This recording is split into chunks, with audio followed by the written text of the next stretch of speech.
అధ్యక్షులు, జనరల్ సెక్రటరీలు, మండల అధ్యక్షులు, అలాగే టౌన్ నాయకులందరికీ కూడా ధన్యవాదాలు తెలియజేసుకుంటున్నాను.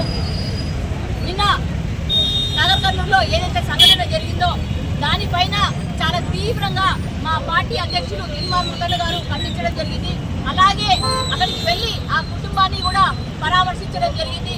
వారి స్థితిగతులను కూడా తెలుసుకొని వారికి అలాగే పోలీస్ స్టేషన్కి వెళ్ళి కూడా ఆ కేసు నమోదు చేయకపోతే చాలా దుర్మార్గమైన సంఘటన ఏంటి అని అంటే, ఎవరిపైన దాడి జరిగిందో దాడి చేశారో వాళ్ళపైన కేసు నమోదు చేయకుండా దాడి చేయబడిన వారిపైన కేసు నమోదు చేసి చాలా దుర్మార్గమైన చర్యకు పాల్పడ్డారు.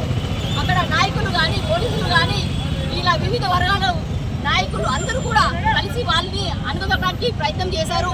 మరి మా పార్టీ అధ్యక్షులు దిల్మార్ ముల్లన్న గారు అక్కడికి వెళ్ళి నిరసన తెలియజేసి పోలీసు వాళ్ళని అడగడం జరిగింది. అలాగే ఎవరైతే దాడి చేశారో వాళ్ళ ఇంటిపై కూడా వెళ్ళడం జరిగింది.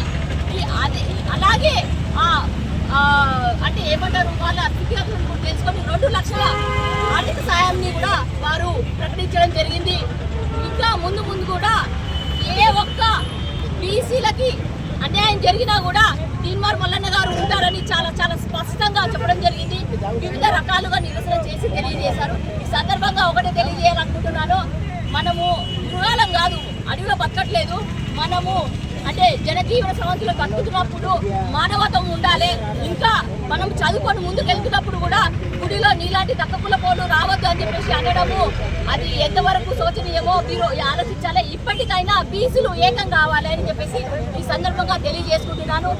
వివిధ పార్టీలో ఉన్న నేను ప్రతిసారి కూడా చెప్తుంటాను, వివిధ పార్టీలలో ఉన్న బీసీలకు ఒకటే విషయం చెప్పాలనుకుంటున్నాను, మీకు ఎక్కడ ఏం జరిగినా కూడా తెలంగాణ రాజ్యాధికార పార్టీ మా దిల్మార్ ముల్లన్న గారు ఉంటారని ఈ సందర్భంగా తెలియజేసుకుంటున్నాను. జై బీసీ, జై రజక, నశించాలి.